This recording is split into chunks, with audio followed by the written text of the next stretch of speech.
Welcome. I'm Trina Russell with the Center for Holy Land Studies, and over the next 4 weeks, we will be reintroducing you to the Center for Holy Land Studies, our fourfold approach as we study the Bible, and introducing you to some of our amazing teachers.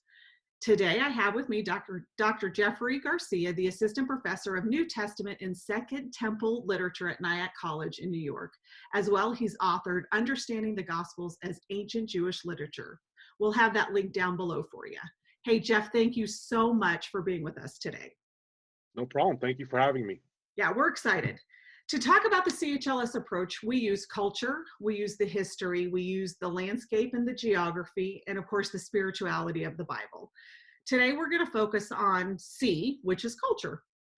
Can you talk about the culture shifts that take place in the Bible, most specifically between the Old and the New Testament?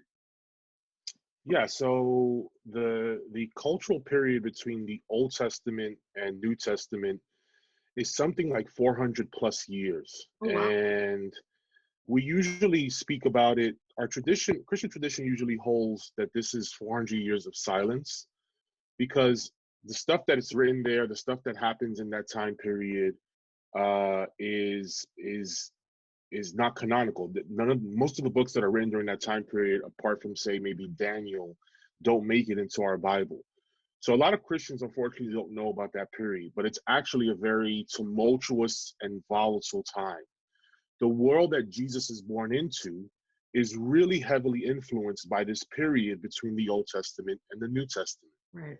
So some of the things that happen in that period include the entry of Alexander the Great and Hellenistic culture into the East. And then at some point, we will transition just before the birth of Jesus into the Roman period. As a result of those two powerful empires entering into that part of the world, we have things that decidedly affect the culture and the way people think during that time in the land of Israel. Right. For instance, there is a growing desire for redemption, resurrection, the Messiah. Yes. All these things begin to boil to the surface, so that when Jesus is born and comes into his own ministry, all these ideas are already percolating. Right. They're making their way, they've already become part of the culture, and people are waiting for someone to address them. They're waiting for God to address them. They're waiting for his Messiah to address them. The other thing is that we have what develops in the land of Israel is a trilingual environment. When the Hasmoneans revolt against the Greek king Antiochus Epiphanes, we have the development and the resurgence of Hebrew as a spoken tongue. It becomes part of that world. So Jesus not only functions in the Greek language, probably, which comes down from Alexander the Great and his influence, and is also what the New Testament is originally written in, but Jesus's primary native language to his disciples and his community would have been Hebrew. Wow. Yeah. On top of that, because of the influence that we have from Persian times and other such times earlier that go back a little bit into the Old Testament, we actually have Aramaic that plays a role within the culture of that world. So when we come to the birth of Jesus and the time period of Jesus and the ministry of Jesus, one of the things we see is that within the 400 years between the Old Testament and New Testament, the culture of the land of Israel has shifted, transformed, and evolved. And what Jesus is born into is really a vibrant, organic, somewhat war-stricken, somewhat culturally diverse world. So that when he comes into his ministry, he's coming on the cusp of so many ideas that were born in those 400 plus years. Wow. Wow. So such a difference from the Old and into the New Testament. And sometimes we as we read the end of the end of the Old Testament, and we just go right into the New Testament and not really understanding. I know for me, the first time I really learned that, understanding the drastic time difference between those two testaments, and you can't read them the same way. You have to Right. really look at the Old Testament as your foundation, but then understand the New Testament in such a different way. Yeah, the two examples I usually give my students are, in terms of the change of society during that time, is that when we get into the Gospels, we have the groups that we are familiar with, in particular the Pharisees and the Sadducees. Yeah. And whenever they appear in a gospel narrative, no one stops to ask, who are they? Because we have not a single Pharisee or Sadducee in the Old Testament. They don't exist. Yeah. Okay. But no gospel writer stops and says, you know what, 2020 reader, let me tell you who Here's these the guys are. definition of Pharisee. Exactly. Here's the definition of Exactly. Sadducee, right? Exactly. They're already an accepted part of society. They are functioning in the world. They are bringing their own ideas to that world, and Jesus is engaging them. The second example is the appearance of synagogues. In Luke 4, Jesus enters the synagogue at Nazareth. Okay. So in the first century, we have synagogues existing in various places in the land of Israel, and we have the single temple in Jerusalem. But again, there's not a single synagogue in the Old Testament. But when Jesus goes to Nazareth into their synagogue, Luke doesn't say, okay, you guys who only know about churches and are ignorant of synagogues, let me tell you what happens in these synagogues, because it's very exciting. He assumes that you already understand that synagogues are part of that world. Right. And you would know this because synagogues develop in that middle period, that Old Testament to New Testament period. And knowing that is critical to understanding the New Testament. Absolutely. Absolutely. Yeah. The authors often assume that you have knowledge of that world as they write. So they don't stop at every corner to tell you this is this and this is that and this is how it happened. They assume that if you're a first century reader, that you already have some understanding of how the society is formed and what's happened in the past. And the 400 years, the other way I tell my students so they can sort of get an understanding of this is that Jesus is not an Israelite. Jesus is Jewish. And there is a distinct difference between both of those categories. So help us to kind of dive deep just a little bit more into that, because here today we kind of use Israelite and a Jew kind of interchangeably. Right. Can you kind of define the two and why it's important to really understand the difference between the two? So what it is the evolution of what we have historically from the Old Testament to the New Testament. Okay. So most of us, we will read the Old Testament as if it is a collection of books that were written in a handful of years. Right. But historically speaking, we probably have something like 1,600 plus years that occur between our earliest datable material, let's say maybe in Abraham, and then our latest prophets, Ezekiel, Daniel, Obadiah, these post-exilic prophets, which are written after the Babylonian exile. So we don't realize that within that time frame, so much of life has changed. So in the early part, before the Babylonian exile, maybe even before the time of David, we can speak of the nation of Israel as a whole. Right. And they are described as Israelites. And as Israelites, they have things that are somewhat similar to that are going to be in place later during the time of Jesus, but they have a whole lot that's different. From the language to the way they worship. They're worshiping usually in a tabernacle and not in a temple. And then we have the evolution from there to, let's say, the kingdom of the United Kingdom of David.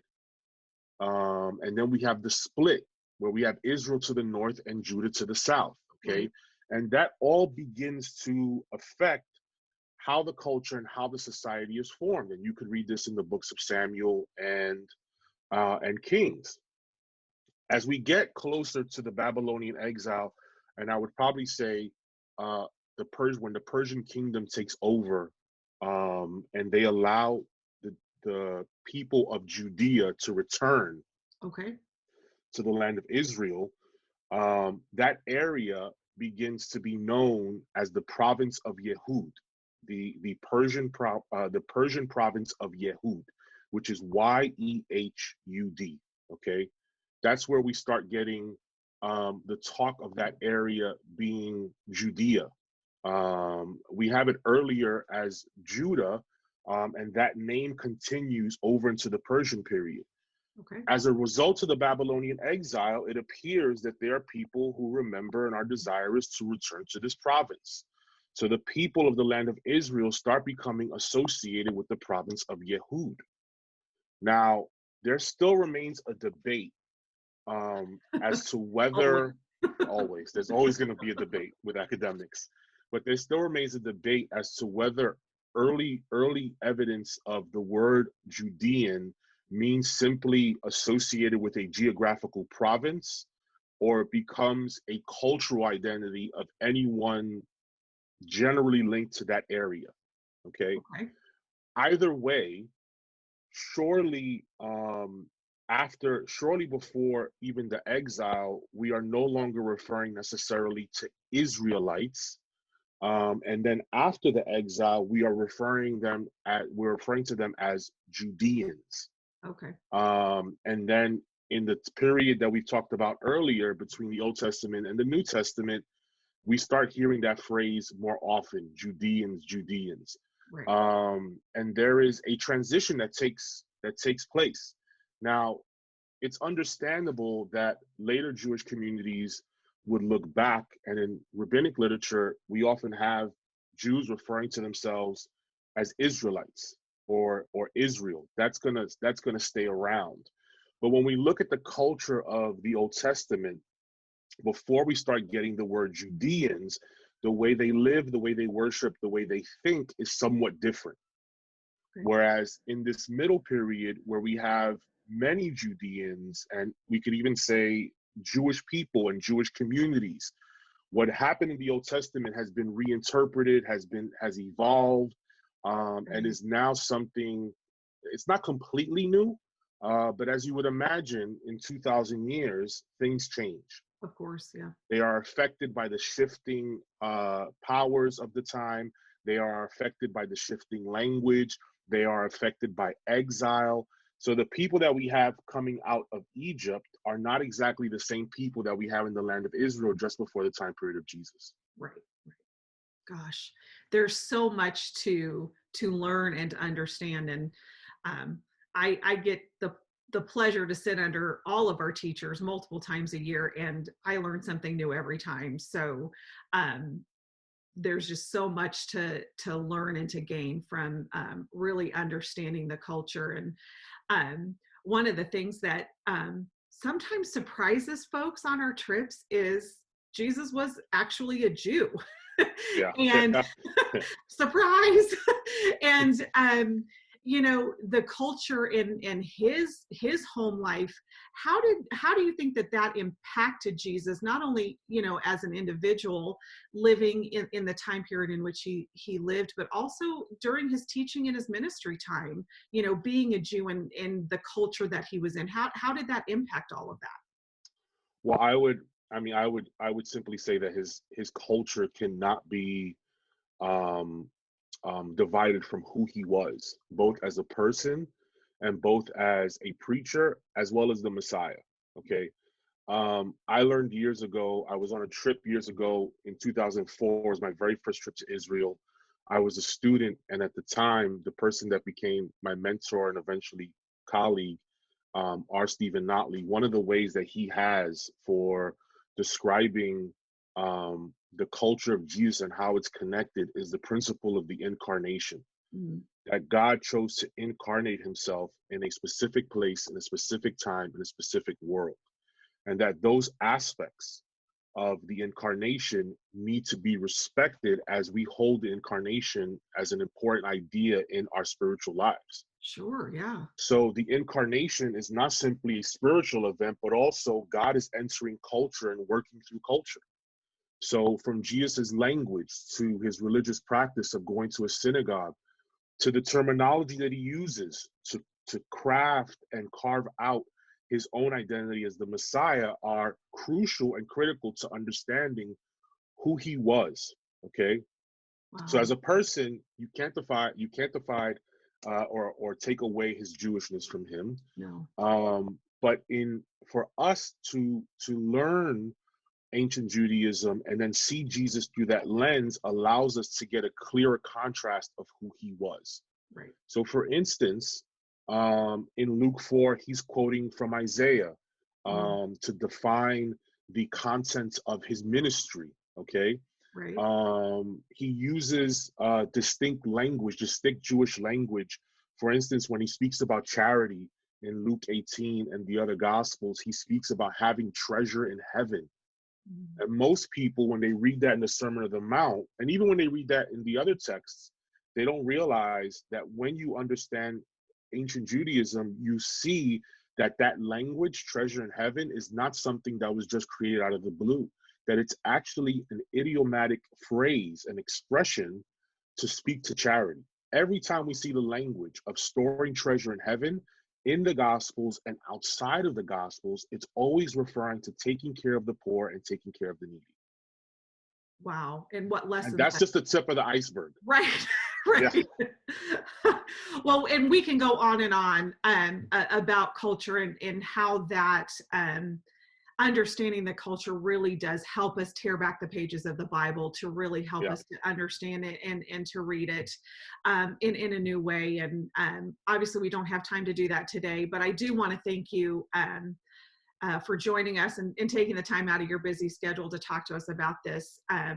If you would like to learn more about the Center for Holy Land Studies and their trips and the resources that we can provide to you, I would recommend that you go to our website at holylandstudies.org.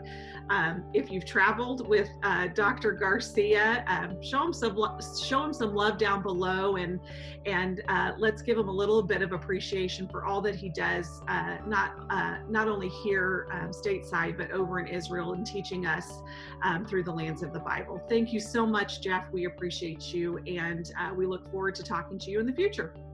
thank you so much, Trina. It's been great. I love being able to talk about this stuff, and I love being able to teach it actually in the land. So I'm hoping that we get back there soon. Absolutely. Amen. Okay, we'll see you guys next week as we talk about history and how understanding the history of the Bible helps us to study just a little bit deeper into the Word of the Lord.